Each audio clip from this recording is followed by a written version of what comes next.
Hari ini, aku bertugas mendampingi seorang gadis yang mengidap gangguan delusi. Hal yang paling utama menjadi seorang perawat di rumah sakit jiwa adalah tidak untuk mempercayai cerita dari pasien. Tapi, kali ini aku sangat tertarik mendengar kisah dari gadis itu.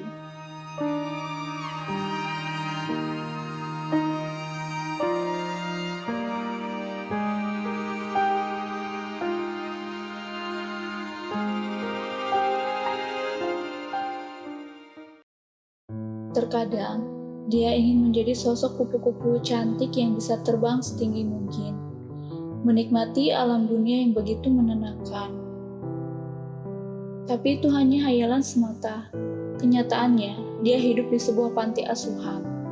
Itu tidak masalah untuknya sekarang, tapi dia merasa jika memang suatu saat dia harus meninggalkan tempat ini.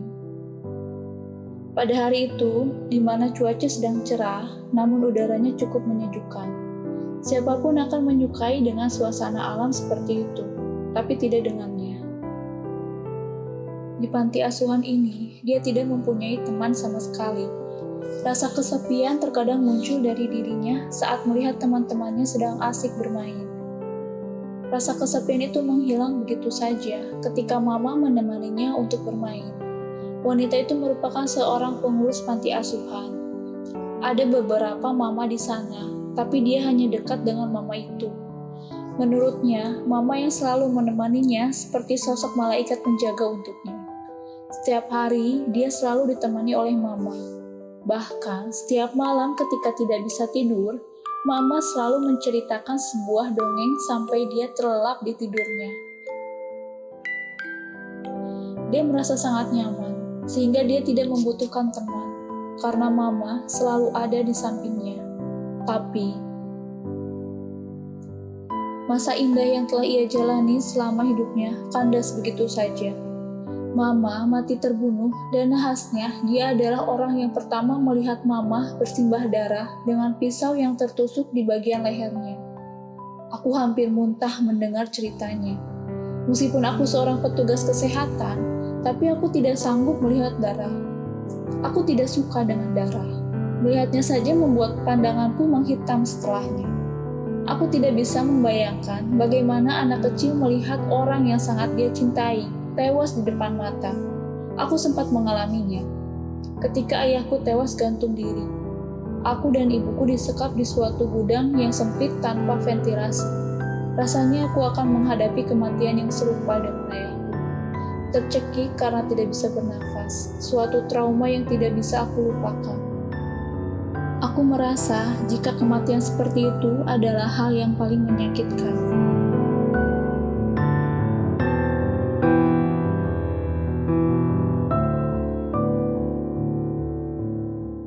Kembali ke cerita gadis itu. Dia menyendiri, menangis di suatu ruangan cukup sempit dan gelap.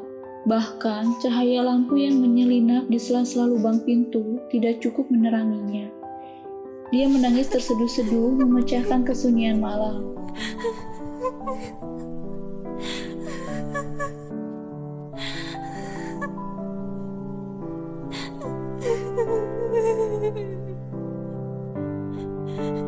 Suara pintu terbuka membuatnya berhenti menangis. Dia menegakkan kepala dan penuh rasa heran, karena tidak mungkin jika seseorang menemukannya selain mama. Gadis itu mengusap kepalanya. Dia bertindak seperti mama. "Mengapa kau menangis?" Dia kembali tertunduk. "Tidak apa-apa. Meskipun mama sudah tiada, aku akan selalu menemanimu." Sejak saat itu dia memiliki teman. Dia bisa bermain dengan teman sebayanya, hanya berdua. Karena menurutnya, dia tidak membutuhkan orang lain untuk dijadikan teman.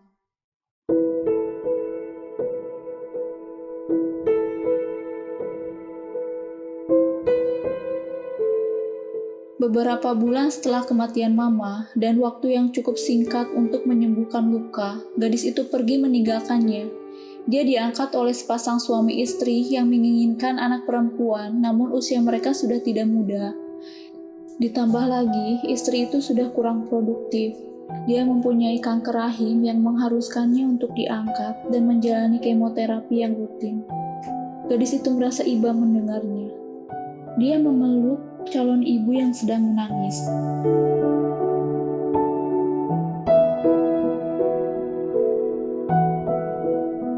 Mereka berada di dalam ruangan Mama, sehingga dia bisa mengintip mereka di balik pintu yang sedikit terbuka. Dia iri dan kesal. Seharusnya gadis itu melakukan hal itu hanya untuknya.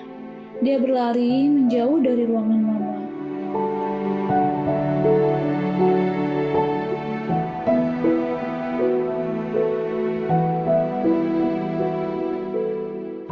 Hingga di hari yang sama, mereka berpisah. Ketika perpisahan, dia tidak menemuinya. Dia hanya bersembunyi, mengamatinya dari kejauhan. Bayangan gadis itu mulai menghilang di balik pintu utama. Dia berlari ke atas mencari sebuah jendela, berharap menemukan sosoknya untuk terakhir kalinya. Kedua mata saling bertatapan tanpa senyuman. Hingga batas pandang, akhirnya mereka berpisah untuk selamanya.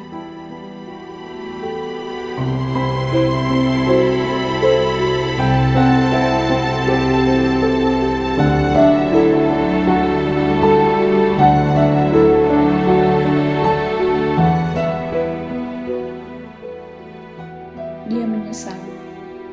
Sesungguhnya dia tidak ingin berpisah dengan gadis itu, karena menurutnya dialah harapan kedua setelah Mama untuk bertahan hidup di dunia yang suram ini.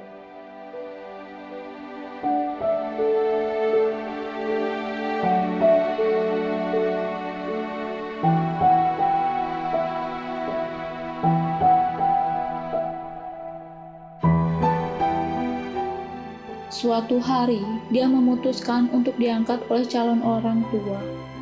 Ketika pasangan suami istri datang berkunjung, dia bersikap seperti gadis manis yang layak diangkat menjadi seorang anak.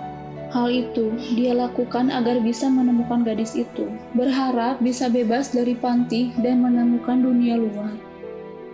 Menjadi seperti seekor kupu-kupu yang bisa terbang sejauh mungkin, mengepakkan sayapnya yang indah dan hinggap di bunga yang cantik.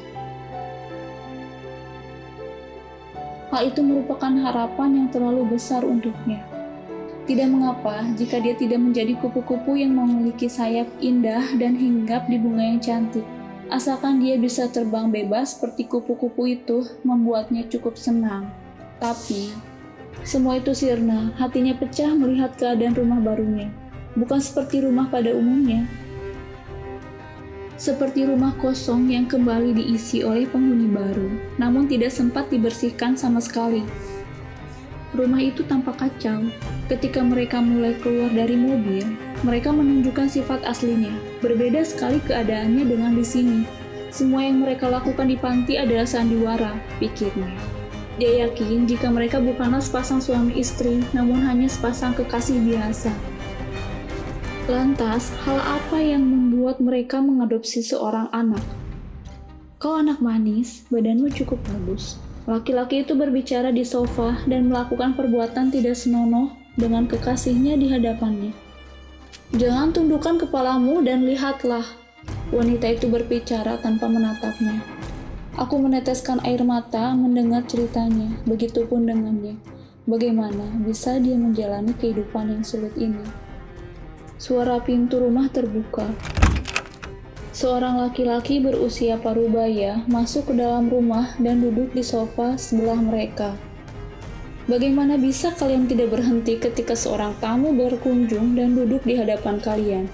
Jangan banyak bicara, kau perlu menyimpan uangnya di meja dan pergi ke kamar. Laki-laki tua itu menyimpan beberapa tumpukan uang di meja.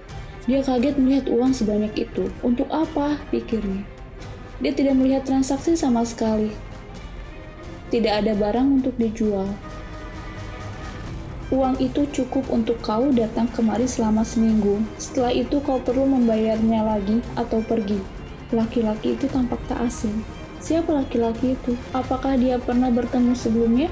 Pikirnya. Aku tidak bisa menceritakan lebih lanjut. Dia pergi meninggalkanku. Aku paham, karena aku pun sama, tidak ingin mendengar ceritanya. Aku lebih bersyukur sekarang. Meskipun aku dilahirkan di keluarga miskin, tapi aku hidup cukup bahagia bersama mereka.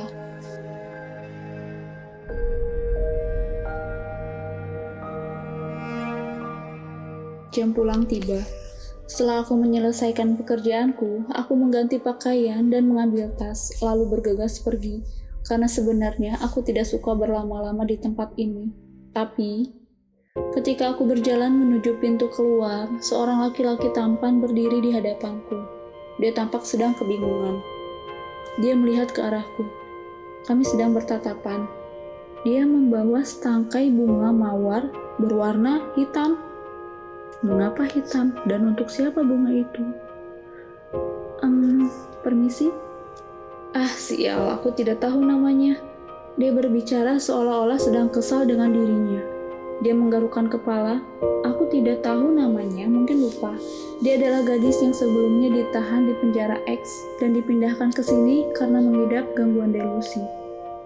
Baik, sepertinya saya tahu yang Anda maksud. Mari saya antar. Tidak. Apakah Nona seorang petugas di sini? Aku mengangguk. Aku hanya meminta tolong berikan ini kepadanya. Baik, akan saya titipkan kepada teman saya karena jam kerja saya telah usai. Aku hanya ingin Nona sendiri yang memberikan ini. Gaya berbicaranya kurang sopan. Apa karena dia lebih tua dariku? Aku menghela napas. Baiklah. Kemudian dia pergi. Siapa dia? Apakah dia kekasih pasienku? Tapi mengapa dia memberikan bunga mawar berwarna hitam? Aku meminta izin kepada teman kerjaku untuk memberikan bunga ini. Lalu aku bergegas menghampirinya. Di sana aku melihatnya sedang menulis sesuatu. Seseorang memberikanmu ini. Aku memberikan bunganya. Dia tersenyum sambil mencium bunga itu. Aku tidak mengerti mengapa dia senang dengan bunga mawar berwarna hitam. Jika diartikan, bunga mawar berwarna hitam memiliki arti kematian. Aku tidak ingin berbasa-basi, sebaiknya aku pergi tanpa memberitahukan kepadanya siapa yang telah memberikan bunga mawar itu. Tapi, sepertinya dia sudah tahu.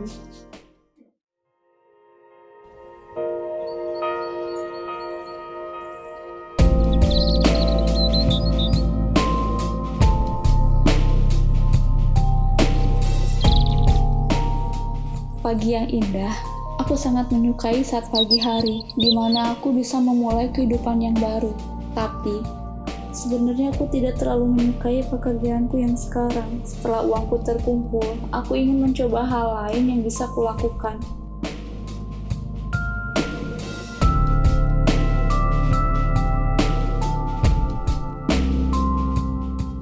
Biasanya, setiap pagi sebelum bekerja, aku selalu mampir ke kafe untuk meminum secangkir kopi. Dengan perasaan yang baik pagi ini, aku meneguk secangkir kopi dan menikmatinya sambil membuka media sosial di layar ponselku. Keningku berkerut melihat foto wanita sedang tersenyum. Aku membuka profilnya, mencoba melihat satu persatu kiriman foto milik wanita itu. Hingga aku menemukan diriku sendiri di kumpulan foto miliknya. Aku ingat, rupanya dia telah mewarnai rambutnya. Benar saja dugaanku, karena aku memang mengenalinya. Saat itu adalah saat SMA. Aku membaca tulisan deskripsi untuk foto itu. Aku sangat merindukan kalian. Kalian benar-benar sahabat sejatiku. Aku tersenyum membacanya. Kami memang sudah lama tidak berkomunikasi sejak hari itu. Tak kusangka dia menjadi sosok yang terkenal di media sosial. Aku senang dia tampak baik-baik saja, tapi bagaimana kabar dari temanku yang satunya? Aku tidak peduli, aku benar-benar ingin melupakan kejadian masa lalu dan bersikap baik-baik saja. Jam kopiku sudah habis, saatnya pergi bekerja. Aku beranjak dari kursi, tapi aku melihat temanku baru saja sampai di sini. Dia adalah si cantik, teman SMA aku yang kini menjadi sosok yang terkenal di media sosial. Apa yang sedang dia lakukan di sini? Bukankah aku benar-benar sudah pindah jauh sekali dari SMA lamaku itu? Tapi laki-laki itu, dialah yang memberikan bunga mawar hitam kepada pasienku kemarin. Sedang apa dia di sini bersama temanku? Jika mereka sedang berkencan, mengapa dia memberikan bunga itu kepada pasienku? Kepalaku hampir pusing mencerna ini semua. Aku tidak ingin pagiku rusak begitu saja. Sebaiknya aku pergi menghindari mereka.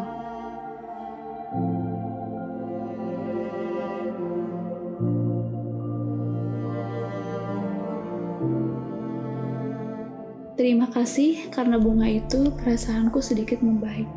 Siapa yang sedang berbicara? Seseorang itu berbicara kepadaku kah? Aku membalikkan badan. Ternyata pasienku sedang berbicara kepadaku. Ah tidak, seseorang memberikannya untukmu. Wajahnya masih tertunduk. Sepertinya tadi dia berbicara tanpa menatap ke arahku. Aku tahu siapa yang memberikan ini. Karena perasaanku sedang senang hari ini, aku ingin melanjutkan cerita waktu itu. Baiklah, aku duduk di sampingnya.